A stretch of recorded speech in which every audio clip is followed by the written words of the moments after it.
Today we're bringing you a preview of Distilled from Paverson Games. I'm Mark Maya, and this is Board Game Coffee. Vincent, get back here this instant! Oh, Thank you. Oh, I love you too. I couldn't have done it without you. Thank you. Thank you. Before we get started, you should know that all the components seen in this video are of the prototype variety and don't necessarily represent the final look of the game. With that said, it should also be noted that this is one of the most polished prototypes we've ever received. Now, back to our preview.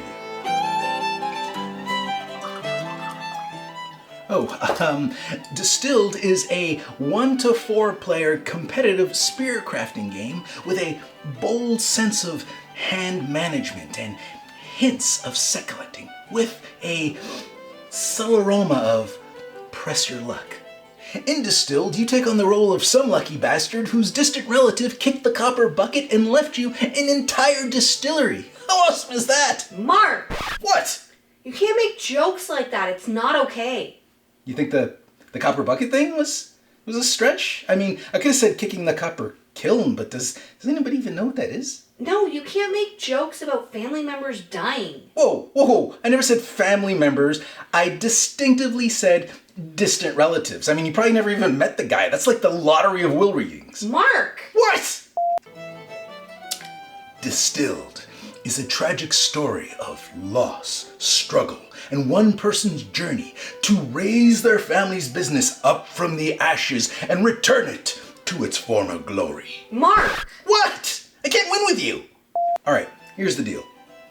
You've inherited a distillery. Now it's up to you to dust off the cobwebs, install some upgrades, and learn some new recipes to make a little drinky poo. Better? I could have done without the drinky poo, but I'll let it pass. In Distilled, you're not playing you. Well, you're playing, but not as you. You're playing as, like, you are you, but you're playing someone else, like pretend. What is with you today? I don't know. I think it's the coffee. What I mean to say is, you take on the identity of one of these guys, or girls, and each of them has their own unique superpower that'll help you along your way to becoming the bestest master distiller ever. A lot of their abilities revolve around discounts and easy access to valuable resources that you'll need throughout the game. Last time I played as Vladimir Putin in a nun's habit, who went by the names of Mother Mary Genever in order to get a $1 discount at the local market. The guy's nutty. What? But I'm getting ahead of myself.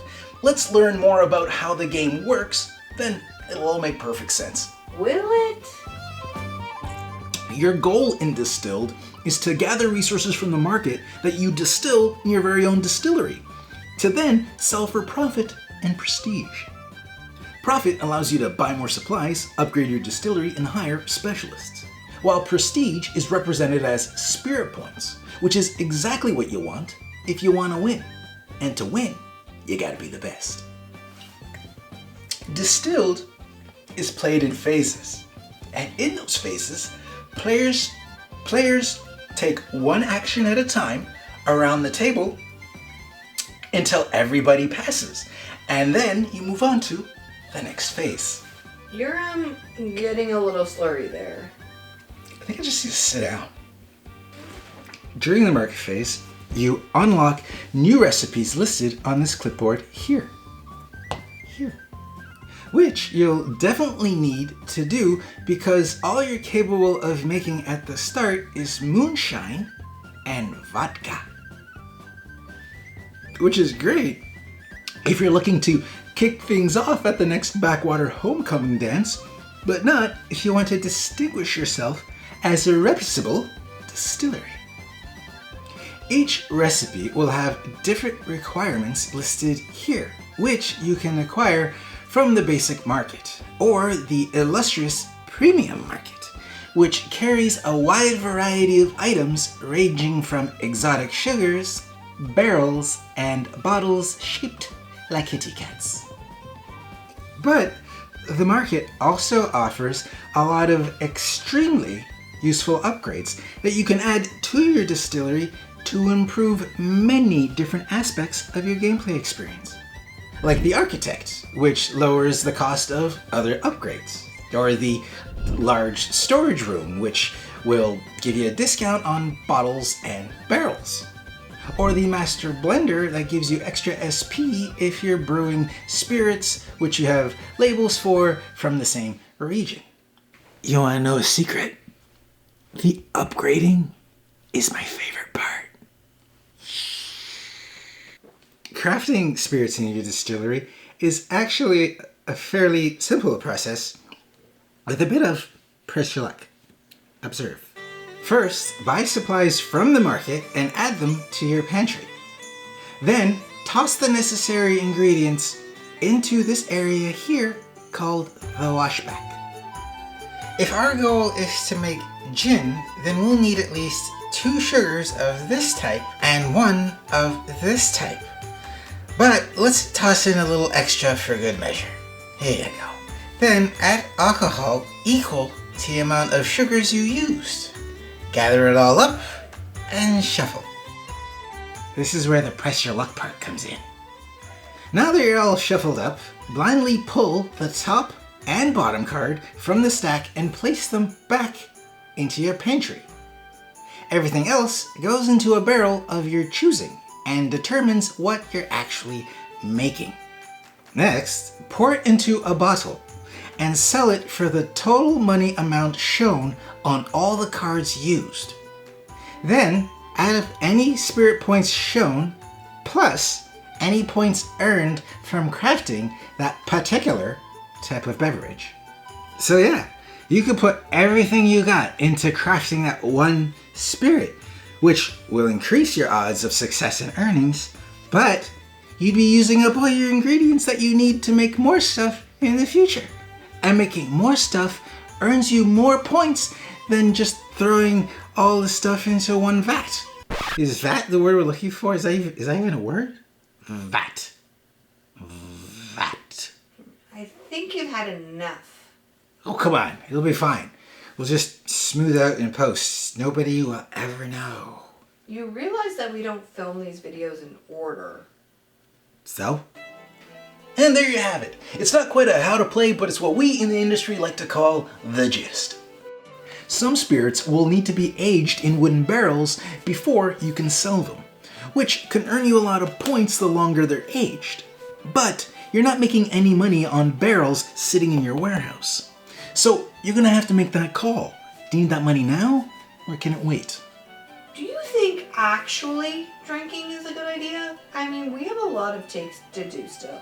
Oh yeah, don't worry. I'll be fine. Just give it here. Just give it. Just give it here. Okay. There you go. There you go. This is much better. We'll just do it from here. The aging process itself has a light press your luck element.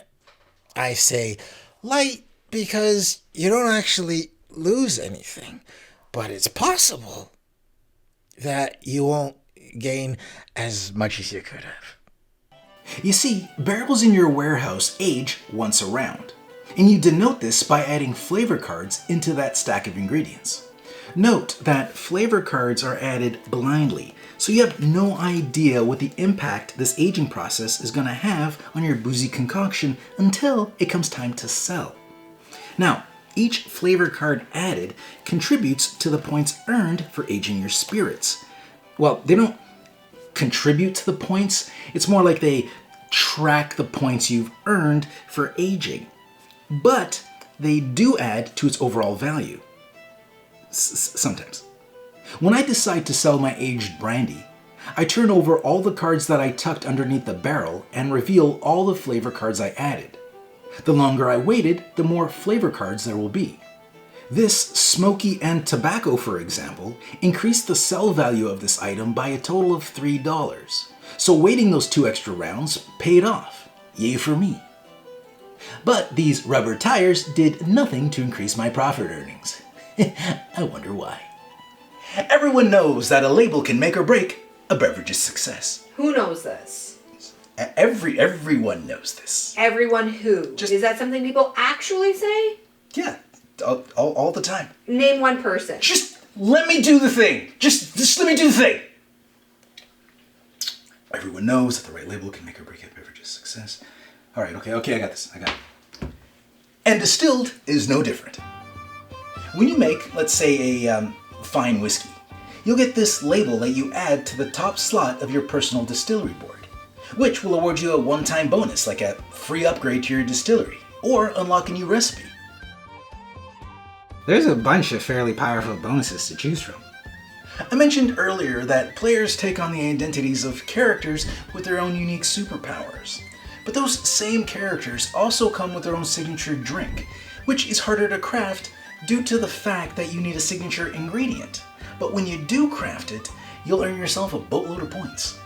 There's also a variety of ways to earn bonus points, like these spirit awards that are handed out based on your performance, and your personal distillery goals that you secretly try to achieve. You'll also get points based on the types of bottles you used, which adds a bit of set collecting to the whole experience. And that's Distilled. If this sounds like a game you'd be interested in, check them out on Kickstarter. I think this is going really smooth. King Ralph, starring John Goodman. That was the lottery of all will ratings. Okay, well, I think you've had enough, so let's try to get you to bed now. He became a king. Thanks for joining us. If you like this video and you want to see more, subscribe to our channel. It's the best way to keep up to date with everything we do here at Board Game Coffee. But if you want to see more right now, we got plenty of videos to choose from. And if that's not enough, follow us on Instagram, Facebook, and Twitter. I'm Mark Maya, and this is Board Game Coffee. And remember, have fun, keep gaming, be social. See you next week.